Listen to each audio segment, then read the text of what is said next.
মক্কা থেকে এলে বাবারে 1 রাকাত নামাজ আদায় করলে 1 লক্ষ রাকাতের সওয়াব, মদিনাতে যাইয়া নববীতে যদি 1 রাকাত নামাজ আদায় করে 50,000 রাকাতের সওয়াব, বস্তায় বস্তায় সওয়াব, টনে টনে সওয়াব। কিন্তু ওই জালেমেরা ডাক দিয়ে কয় খবরদার খবরদার, মদিনাতে যদিও যাও, মদিনাতে যাওয়ার দরকার নাই, যদিও মদিনাতে যাও নববীতে যাইয়া নামাজ পড়ার নিয়ত যাইও, ইরে জিয়ারতের নিয়ত করো না, জিয়ারত করা বেদাত, জিয়ারত করা শিরক। অথচ মক্কাতে যাইয়া নামাজ পড়বেন, হজ করবেন, বাইরে হজের গ্যারান্টি আছে কিন্তু ব্যবস্থার গ্যারান্টি নাই। মদিনাতে যাইয়া নামাজ পড়লে 50,000 রাকাতের গ্যারান্টি আছে, হাদিস আছে, কিন্তু বাইরে ব্যবস্থার গ্যারান্টি নাই। অথচ আমার নবীজির রওজা শরীফ জিয়ারত করলে আল্লাহ হাবিব ফরমান মান যারা কবরি ওয়াজাবাত লাহু শাফাতি, আমার নবীজি ফরমান যে ব্যক্তি আমি নবীর রওজা শরীফ জিয়ারত করলো সে যেমন আমার সাথে দেখা করলো, আমি নবী তাকে হাতে ধইরা ব্যবস্থা ঢুকাইয়া দেওয়া আমি নবীর উপর ওয়াজিব হইয়া গেল।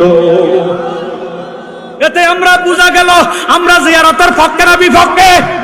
কারা জিয়ারতের পক্ষে দুইটা হাত উঠাইয়া দেখান।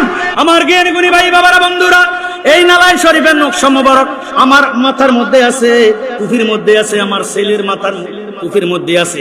আল্লাহ হাবিবের নকশা কত মোবারকের নকশাকে বলা হয় নালাইন শরীফ। এখানে পাক পাঞ্জাতন আছে, আহলে বয়াতের নাম আছে। এই পাক পাঞ্জাতনের নকশা যদি সাথে রাখবেন, দুনিয়ার জিন গদ্দাও দানব সের জাদু বান্টনা থেকে আল্লাহ অ্যাক্সিডেন্ট দুর্ঘটনা থেকে হেফাজত করবে, মনের আশা পূরণ হবে, স্বপ্নে দয়াল নবীজির জিয়ারত নসিব হবে। জোরে সোরে মারহাবা।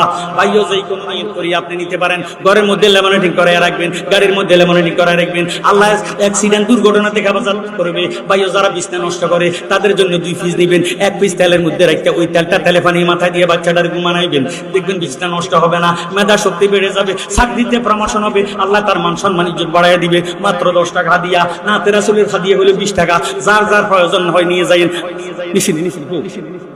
ওই আমার ছেলে, আমার রুহানি সন্তান আব্দুর রাজ্জাক জালালি, হাত থেকে আপনারা সংগ্রহ করুন। সালাতুন ইয়া রাসূলুল্লাহ আলাইকুম সালামুন ইয়া মুহাব্বতে, সালাতুন ইয়া রাসূলুল্লাহ আলাইকুম সালামুন ইয়া আসলে ঈমান রূহে কোরআনে মুগজদি হাসতে হবে রহমাতাল লিল আলামিন। সালাতুন ইয়া সালামুন ইয়া হাবিবাল্লাহ। হে আমার জ্ঞানী গুণী ভাই বাবারা বন্ধুরা, এখন বহু মৌলবী আছে তারা বলে মাজার ভাঙ্গা ভালো কথা কয়, আছে কি নাই? এরা হইল ওলি আল্লাহর শত্রু, ওলি আল্লাহর দুশমন। কথা কোন ঠিক নেই?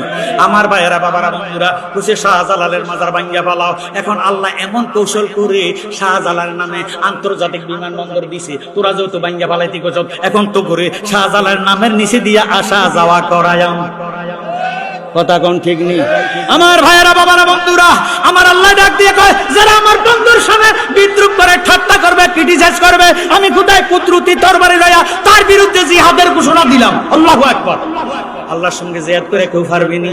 আমার ভাইয়েরা বাবারা বন্ধুরা, এবার আসেন সুলতান হিন্দুস্তানের বাদশা খাজা মাইনুদ্দিন চিশতি চানজুরি আজমেরি। এই বেটার একজন খলিফা, এত সুন্দর, এত আদর, এত মায়া, এত মোহাব্বত করে। ইলিয়াস খন্দকারে যেমন